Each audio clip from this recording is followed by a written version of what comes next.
பாஜகவுடைய கன்னிவெடியில் பாஜக வச்ச அமித்ஷா கண்ணியில் விஜய் வசமாக மாட்டிக்கொண்டார். இது தப்பிக்கிறதுக்கு வழியே இல்லை.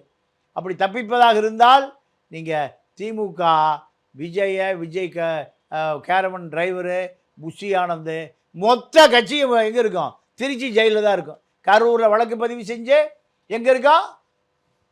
திருச்சி சிறையில் தான் மாநாடு நடத்தணும்.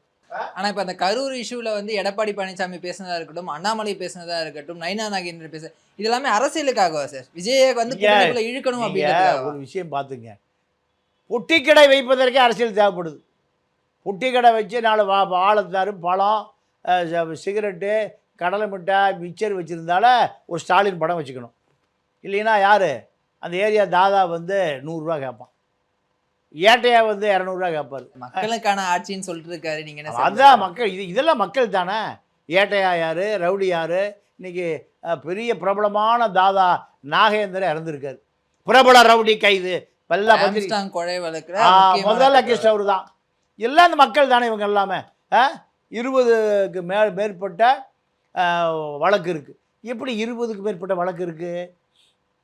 காரணம் காவல்துறையும் இந்த மக்களோடு பார்ட்னர், ரவுடி மக்களோடு பார்ட்னர். இப்போ இதுதான் தமிழ்நாட்டு அரசியல். இதில் முழுக்க இப்போ எடப்பாடியுடைய சந்தோஷம் என்னென்னா, நாம் அழைத்த போது வரவில்லை, இப்போ அழையா விருந்தாளியாக நம்மிடம் வந்து சேர்ந்து விட்டார்.